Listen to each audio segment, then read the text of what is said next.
Olá pessoal, mais uma vez estamos aqui com mais um vídeo.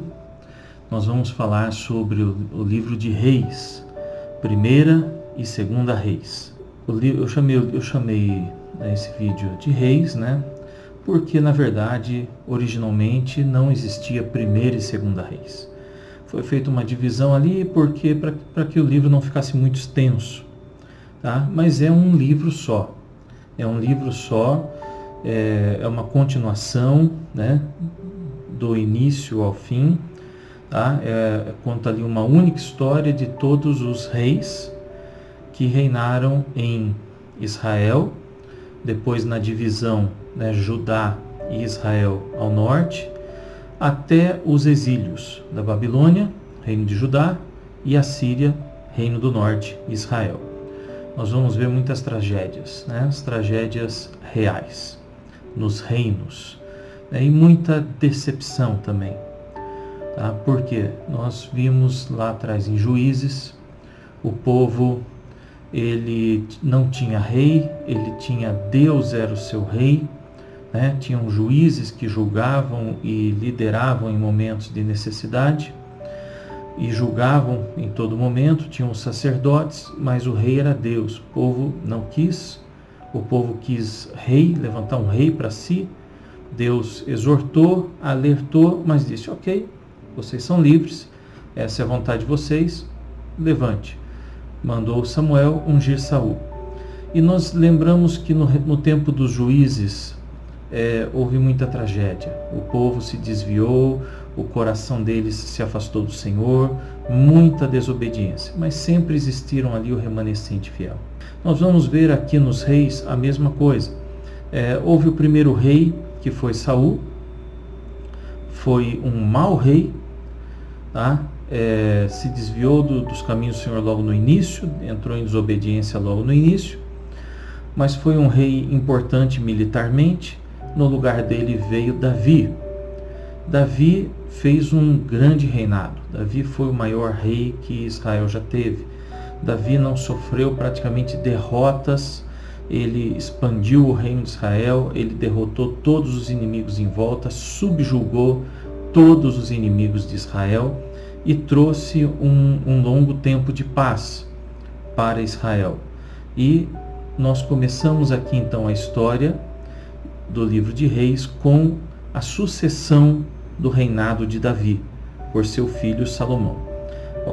Nós combinando os livros de 1ª e 2ª Samuel, né, de 1ª e 2ª Reis, que originalmente era Samuel e Reis, nós vamos ter as crônicas ali, a história de todos os reis de Israel e depois Judá e Israel, de Saul até o rei Zedequias, que foi o último. Depois nós vamos ter, na continuação disso, 1ª e 2ª Crônicas, que vão apresentar a história da monarquia de Judá. Então muitas histórias vão ali se repetir, mas você tem ali vários fatos que não aparecem em Reis, tá? E não aparecem em Samuel, porque você vai ter ali desde Davi. Mas Crônicas vai se deter em Judá. Então, se você pegar Samuel e Reis, você tem a história de todos os reis de Israel e de Judá.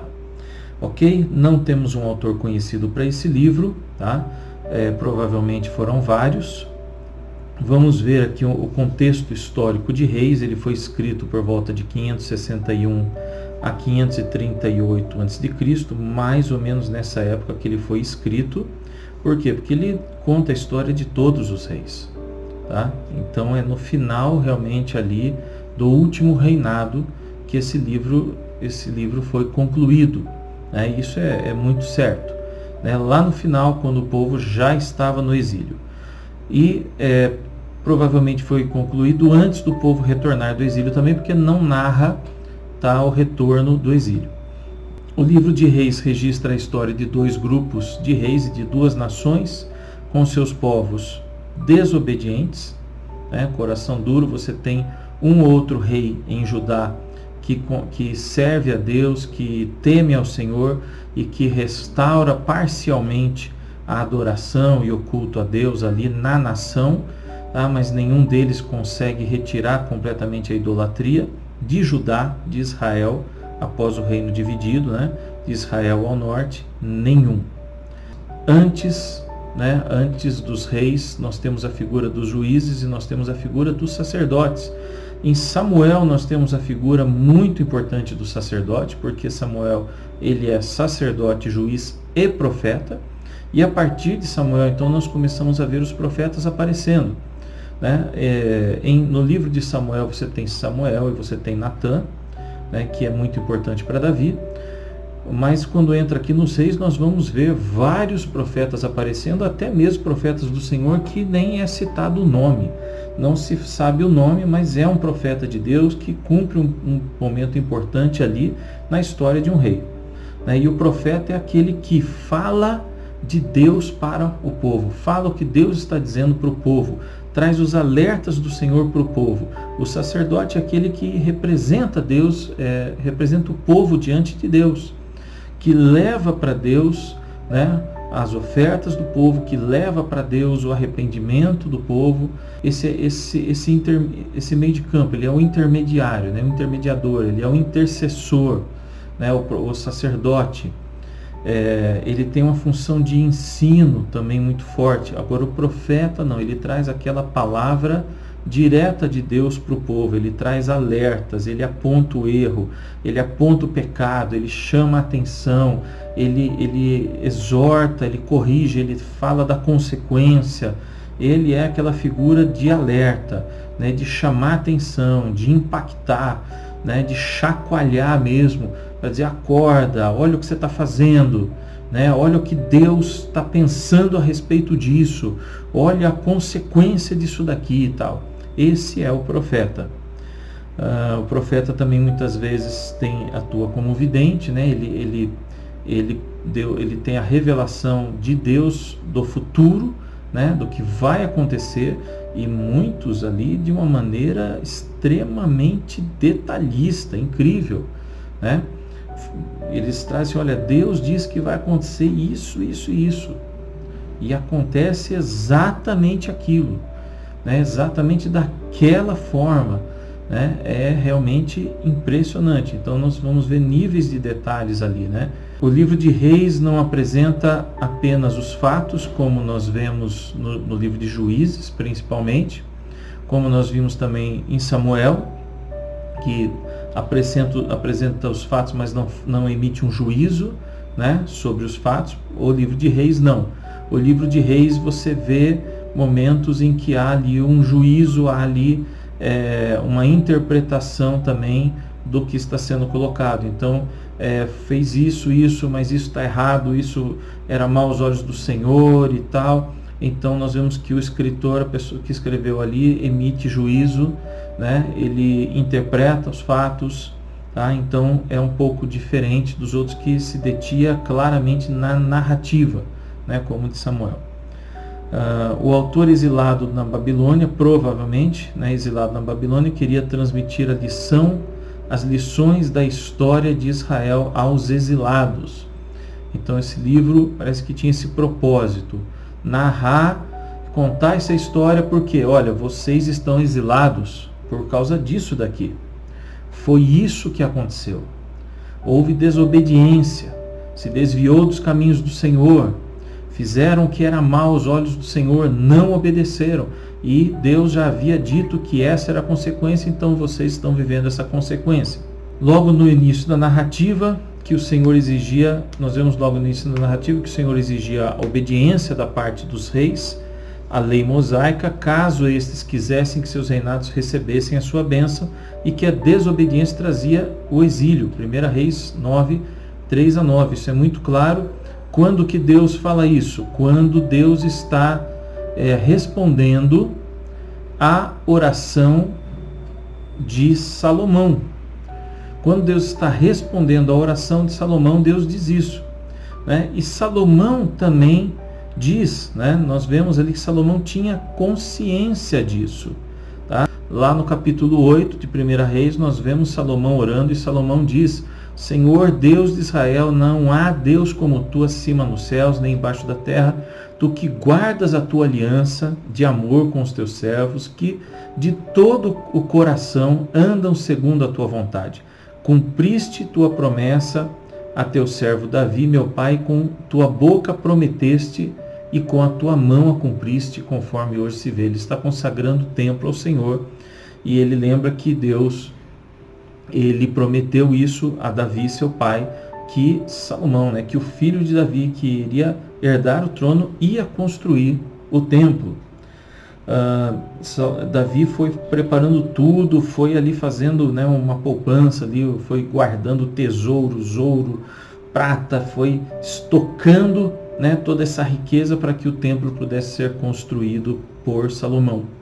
Mas nós vemos aqui que Salomão ele tem um entendimento de que Deus é um Deus de aliança, de que Deus é um Deus que cumpre o que prometeu.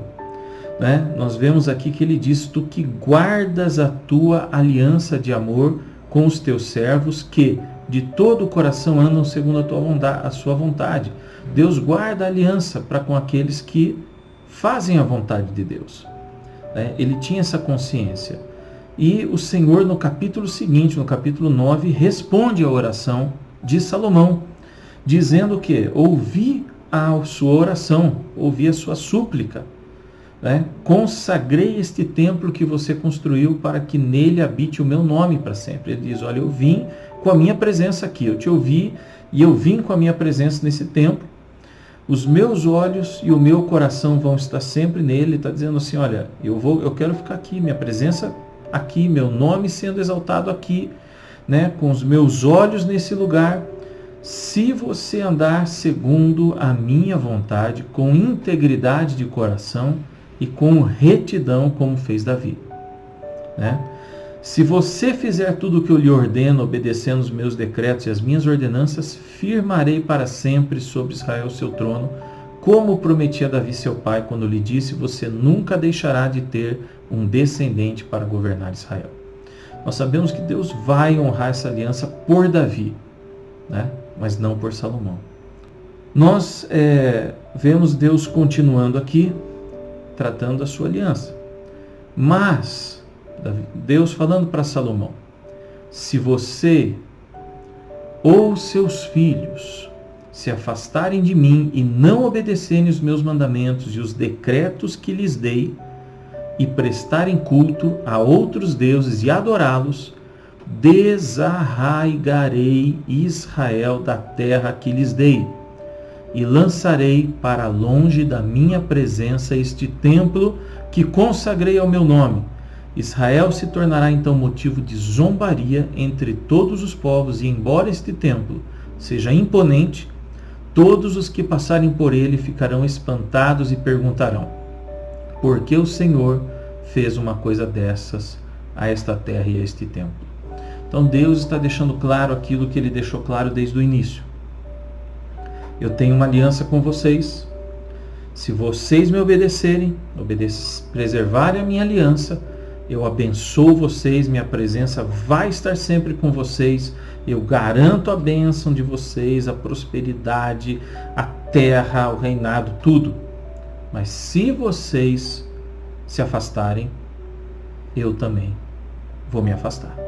Se vocês desobedecerem, minha bênção sai. Minha bênção não vai estar sobre vocês. E é isso que acontece. Nós vamos ver que isso acontece logo com Salomão no final da vida dele.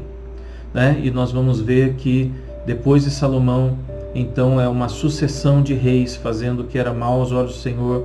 Alguns reis em Judá começam a fazer o bem, a obedecer a Deus, mas não conseguem eliminar a idolatria. E lá no final, nós veremos então o exílio de Judá ao sul, e Jerusalém destruída e o templo destruído também.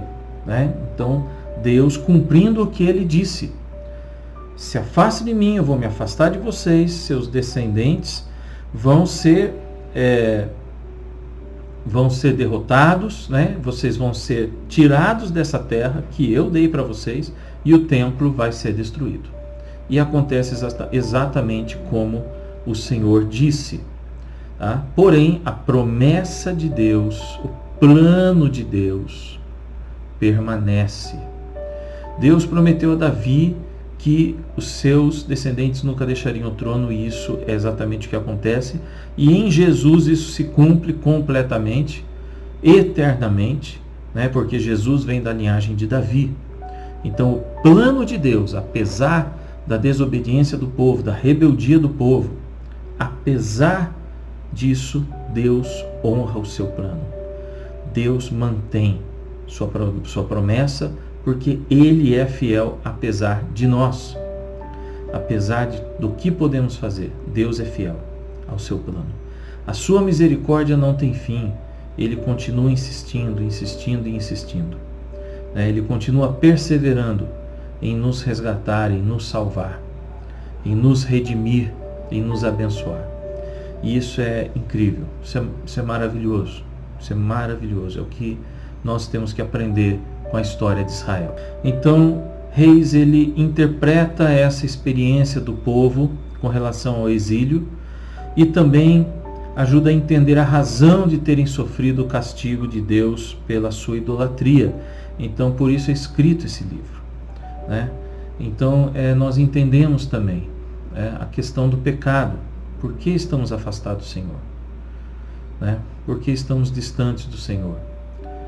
Porque nós nos tornamos idólatras, pecadores, rebeldes, lá no início, rejeitando o Senhor, escolhendo o conhecimento, a sabedoria, escolhendo ser igual a Deus, desejando ser Deus, né, lá no Éden, idolatrando a nós mesmos, querendo colocar o homem, a humanidade no trono de Deus. Então, por isso, fomos afastados do Senhor, por isso fomos exilados da nossa terra, fomos exilados, né, do Éden, fomos exilados do paraíso, da presença de Deus. E Deus está traçando aqui o seu plano redentivo. Eu vou dar a vocês um rei que virá da linhagem de Davi, um rei que se assentará no trono, um rei que irá redimi-los, resgatá-los do cativeiro, do pecado, e que reinará eternamente sobre vocês e com vocês, e que fará de vocês, de nós, seres humanos, pecadores, uma nação redimida, uma nação santa, real, uma nação real, uma nação de sacerdotes que reinarão com o Senhor para sempre. Esse é o plano dele.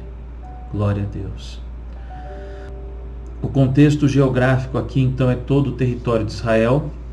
Então, nós vemos que no início do livro de 1 Reis é traçada, então, a história de Davi, a morte de Davi, a sucessão de Davi por Salomão e o reinado de Salomão. Então, nós vemos ali uma grande parte desse livro tratando do reinado de Salomão, que foi o rei mais importante de todo esse período, tá? Tratado todo esse período abordado no livro de 1 e 2 Reis, porque o reinado de Davi é abordado em Samuel. Os principais personagens, então, em 1 Reis é Davi no final da sua vida, sua morte e a sucessão por Salomão. Então vem Salomão é filho de Davi com Betseba, aquela mulher com a qual ele cometeu adultério e assassinou seu esposo. Aquela história terrível, mas que Deus o castiga, o disciplina, ele se arrepende genuinamente e Deus dá a ele um outro filho, que é Salomão. É o terceiro rei a governar Israel. Ele constrói o templo para o Senhor que Davi desejava construir, mas Deus disse: não, você não vai construir, será seu filho. Se torna o homem mais sábio da sua história, já nascido, um homem reconhecidíssimo, leva o reinado de Israel, o reino de Israel, a nação de Israel, ao seu ápice máximo em termos de território, de domínio militar, de prosperidade, de riqueza, de conhecimento, né, no limite, e se torna o reino mais importante da sua época. Então é um tempo de paz, é um tempo de diplomacia, de muitas alianças políticas. Ele é um homem inteligentíssimo, sábio, e de extrema prosperidade, a ponto de a palavra de Deus dizer que prata no reinado de Salomão não tinha valor, de tanto ouro e outras pedras e metais preciosos que ele possuía, que a nação possuía, né? Depois, então, nós vemos que no final da vida de Salomão, ele peca, ele se deixa influenciar pelas suas esposas pagãs, ele começa a dar liberdades para elas construírem seus altares e adorarem seus deuses ali, e ele acaba sendo levado por elas a essa idolatria. Peca, Deus vem e diz: porque você desobedeceu, você não guardou a minha palavra, você se esqueceu do que eu falei para você, então o reino será tirado de você. Mas por amor a seu pai, eu vou deixar uma tribo. Por amor a Jerusalém, eu vou preservar Judá e Jerusalém, para que os seus descendentes reinem ali. Mas 10 tribos serão tiradas de você. Mas Deus não faz isso por amor a Davi no reinado de Salomão. Deus faz no reinado de seu filho Roboão. Então Roboão, ele, com muita falta de sabedoria, e também, é lógico, pela soberania de Deus, ele leva o reino a um tal ponto onde há uma ruptura. E vem então Jeroboão, o rei perverso, que articula então ali a rebelião e a guerra que divide Israel em duas partes. Jeroboão governa ao norte com 10 tribos e estabelece então Samaria como sua capital, e fica então Judá no sul, com Jerusalém, com o templo, com a arca, com os sacerdotes ali mantendo o culto ao Senhor. Nós vemos também Elias, é um profeta importante, né? Ele atua muito no reinado de Acabe e Jezabel. Acabe é o 8º rei, do norte, ele é perverso demais, muito idólatra, um homem que pratica muita iniquidade, mais do que qualquer outro. Então você tem ali narrado muitos fatos da história de Acabe, que é casado com Jezabel, uma rainha também extremamente perversa que adora a Baal. Pessoal, vamos ver aqui o mapa, alguns mapas, na verdade, que nos ajudam a compreender um pouco mais a história aqui desse período dos reis. Essa parte aqui mais escura no mapa é a região do reino de Israel, do reino unificado de Israel, dominado pelas tribos de Israel. Na verdade, Davi, ele foi o grande responsável por unificar todas as tribos e tomar todo esse território, tá? Antes de Davi, nem todas as tribos aceitaram bem a monarquia, nem todas as tribos aceitaram bem Saul. Quando Saul morreu, tentaram empossar o filho de Saul, e houve ali uma breve divisão, e Davi guerreou, venceu e começou então a unificar todas as tribos e ficou nessa configuração. Essa área listrada aqui ao norte, que inclui Moabe e Edom, aqui ao sul, me desculpem, ela estava sob o jugo de Israel quando Salomão tomou o reino e começou a expandir então o poder de Israel. Ele subjugou essas nações, aqui ao norte Arã, ao sul Moabe e Edom, e eles pagavam tributos a Israel. Filistia e Fenícia nunca foram subjugadas, na verdade, e nunca foram completamente expulsas e dominadas. Israel deveria ter feito isso desde que entrou na terra, mas não conseguiram fazer e não fizeram em momento algum, e os filisteus sempre foram um problema para Israel. Aqui nós temos o reino dividido.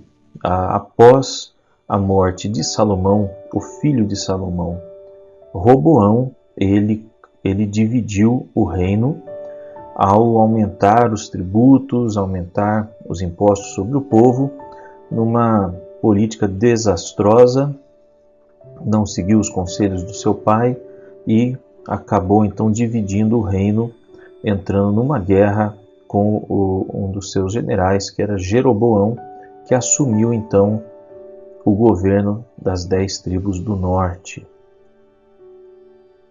Aqui ao norte então ficou o reino de Israel, as 10 tribos, e aqui ao sul ficou então o reino de Judá, sob o reinado de Roboão. Jeroboão reinando ao norte e Judá então ao sul, Judá e Simeão, e os levitas que ficaram ali então servindo no templo. Nós vemos claramente que Judá perdeu parte do seu domínio ali ao sul, os filisteus expandiram seu reino, ao norte os arameus então saíram debaixo do jugo de Judá, e Judá então perdeu força, todo o reino de Israel perdeu muita força militar e política nessa época. Na verdade, foi Salomão o grande responsável por essa divisão, como nós já vimos, por causa dos seus pecados ali no final da sua vida. Mas Deus profetizou que não durante o reinado de Salomão, mas sim do seu filho.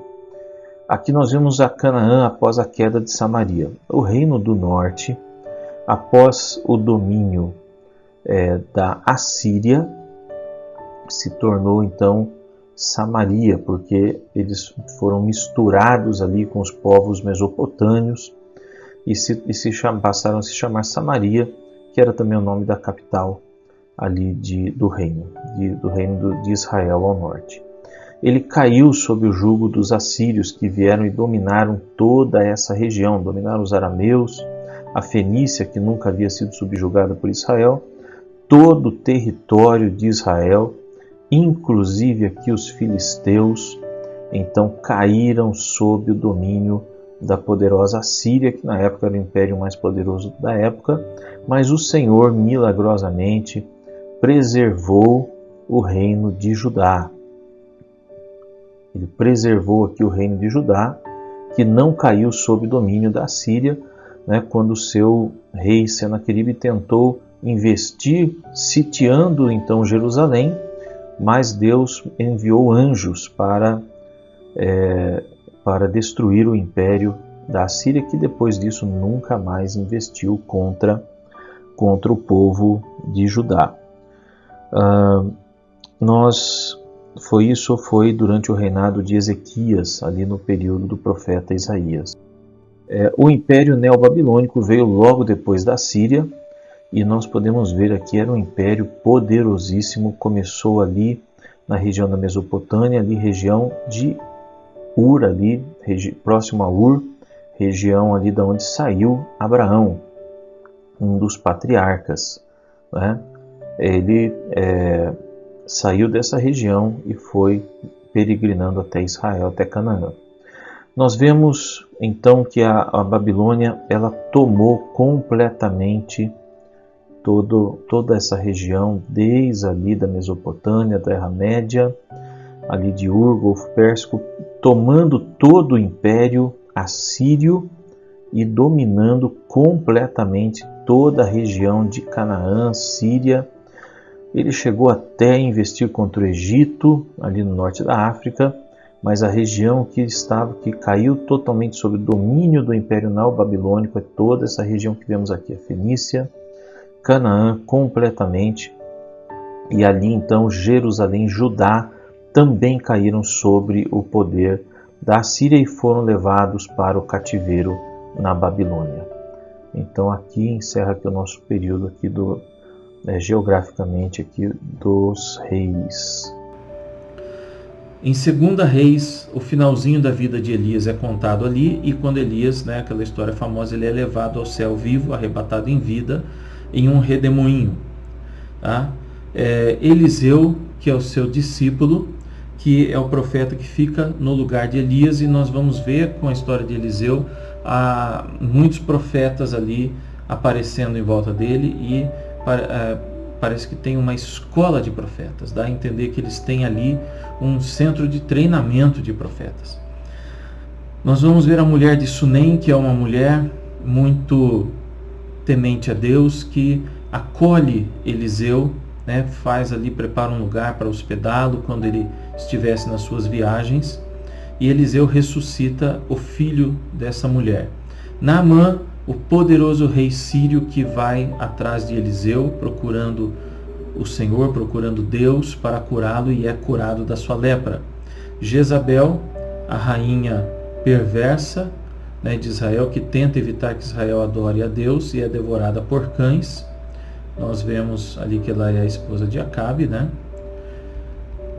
E nós temos também Jeú, rei ungido de Israel, usado por Deus para punir a família de Acabe e tirar a família de Acabe, eliminar a família de Acabe da história e a descendência dela. Joás, rei de Judá, que foi salvo da morte enquanto criança, mas segue maus conselhos e ali é assassinado pelos seus próprios oficiais.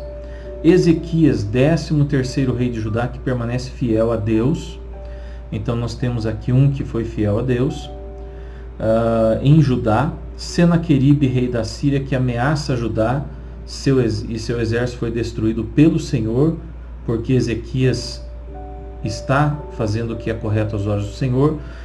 Isaías, grande profeta, que depois escreve um livro, né, o livro de Isaías, contando muitas profecias e muitos detalhes.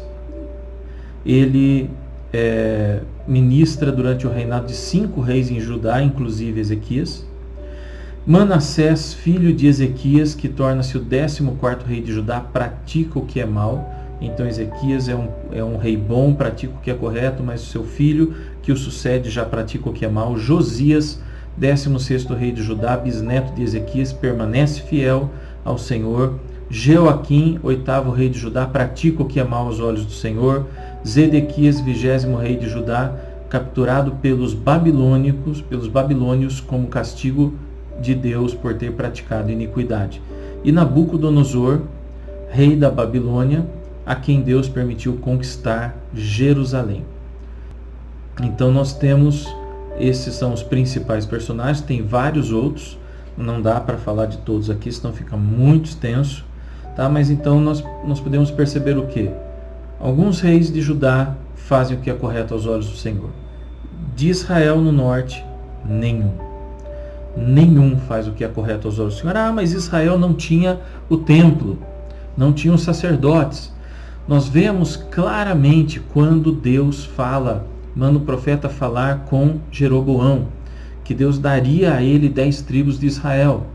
E depois, quando ele começa a levantar altares e ele inventa deuses, nós vemos claramente Deus enviando os profetas e dizendo: você não fez o que é correto aos olhos do Senhor.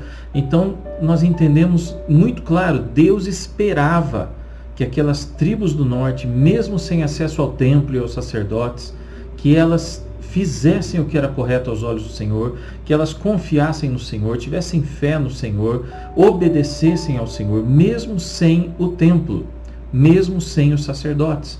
Porque o que Deus está interessado é no coração, é na disposição do coração e não nos rituais. Os rituais são importantes, sim, as cerimônias são importantes, sim, tem o seu lugar. Deus, ele aprova o templo, Deus, ele aprova os rituais, Deus, ele aprova o tabernáculo que Davi levantou, que já era diferente do de Moisés, que o próprio Deus deu as instruções. Deus aprova o de Moisés, que o próprio Deus deu as instruções de tudo como deveria ser feito. Porém, há uma prioridade. Primeiro vem o coração, a disposição do coração, a fé, o temor, a confiança, o zelo pela aliança com o Senhor. Isso vem em primeiro lugar. Mesmo eles sem acesso ao templo, eles poderiam oferecer holocaustos em outros altares e temer a Deus. E no seu coração está a disposição de amar e se relacionar com Deus. Então fica muito claro que não era a questão do templo, que não era Jerusalém, que Deus esperava a obediência deles por uma disposição de coração, e eles não entendem isso e não fazem isso. Nenhum deles faz. E de Judá, alguns fazem. Então, por isso as duas nações são levadas para o exílio. E assim, então, termina né, o livro de 1º e 2º Reis, com o exílio de Israel, as 10 tribos do norte na Síria, dominados pelo Império Assírio, e Judá ao sul, na Babilônia, dominados pelo imperador da Babilônia e por Nabucodonosor, que toma então Jerusalém e destrói o templo do Senhor, como o próprio Senhor havia profetizado. Nós temos 3 temas destacados aqui. Primeiro, o Senhor castigou Israel e Judá por terem desobedecido à lei. 2ª Reis 17. Essa infidelidade por parte do povo, então, foi seguida por uma apostasia de reis perversos. Segundo tema, a palavra dos verdadeiros profetas, ela é sempre confirmada por Deus, é a palavra de Deus. Então nós temos aqui os profetas e a palavra de Deus. E isso é um tema muito importante, né? Porque agora nós começamos a ver Deus falando pelos profetas. E depois nós vamos ver lá em Hebreus, reforçando isso, quando Deus fala lá no início da carta aos Hebreus, no Novo Testamento. Primeiro Deus falou pelos profetas, mas agora Ele nos fala através do seu Filho, Jesus Cristo. Então nós vemos em Hebreus confirmando, Deus dizendo, eu falava pelos profetas. Primeiro eu usei os profetas, mas então agora eu usei o meu Filho para falar com vocês. Isso é incrível, é maravilhoso. Então isso comprova que o Senhor realmente manteve a sua palavra com todas as advertências e julgamentos. Deus cumpre tudo. Em terceiro, o Senhor se lembrou da sua promessa feita a Davi. Mesmo Salomão fazendo algo abominável aos olhos do Senhor, mesmo o filho de Salomão e muitos outros reis, Deus diz, eu sou fiel à minha promessa e à minha aliança. Por isso nós podemos saber que Deus é fiel a nós também, a sua promessa a nós. Por isso nós podemos confiar na salvação, por isso nós podemos confiar na vida eterna, por isso nós podemos confiar nas suas promessas sobre as nossas vidas. Deus é fiel. A sua palavra, a história do seu povo nos prova isso. Mesmo quando reis da linhagem de Davi se mostram desobedientes, ele permanece fiel. Mesmo na conclusão de tudo ali, que nós vemos ali o exílio, Deus se mostra fiel e permanece, mantém a linhagem de Davi no trono. Nós vemos então novamente confirmando aquela doutrina, não é, de que Deus ele disciplina sim, né? Ele não omite a consequência, tá? Ele perdoa, mas a consequência vem. Nós vemos então a doutrina aqui das profecias, podemos confiar nas profecias. Depois nós vamos ver lá no final em Apocalipse muitas profecias sobre o futuro, a vinda do Messias, né? e o nosso futuro no Senhor, da humanidade. Por que nós podemos confiar naquela profecia de Apocalipse? Porque as profecias que Deus mostrou ali no Antigo Testamento se cumpriram todas, tá? Então, essa doutrina das profecias. E Deus, ele é fiel à aliança com Davi. Por quê? Porque ele está olhando Cristo lá na frente. O seu Filho que ele vai enviar para nos salvar como Messias e como Rei e Senhor. Nós vemos o caráter de Deus, né, em 1ª e 2ª Reis. Nós vemos a glória de Deus, né, a glória dele vem e enche o templo. Ele é um Deus glorioso, mas ele também é um Deus misericordioso. Ele é um Deus fiel, ele é um Deus providente. Ele proveu escape muitas vezes para o seu povo, muitas vezes. Usa os profetas, né, para dizer, olha, eu vou prover o escape, olha, eu vou derrotar aquele exército, e ele faz. Deus é compassivo, ele é o único Deus, não existe outro além dele, ele não divide sua glória com ninguém, mas também vemos que Deus se ira e ele é justo. Ok? Então nós vamos concluir aqui vendo onde nós vemos Cristo, né, em 1ª e 2ª Reis. Nós vemos Cristo em Salomão. A sabedoria de Salomão é um tipo da sabedoria, né, de Cristo, tipifica a sabedoria de Cristo. Nós vemos Cristo ali em Deus preservando a linhagem de Davi no trono, por causa do Messias que viria. Tá? Então Deus preserva ali a linhagem de Davi. E nisso nós vemos a profecia lá na frente do Messias, o Rei dos Reis, o Cordeiro que se assenta sobre o trono, que vamos ver lá em Apocalipse também no final de tudo. Glória a Deus, vamos ficar por aqui, perseverem na leitura e o próximo será Crônicas. Um abraço, Deus abençoe.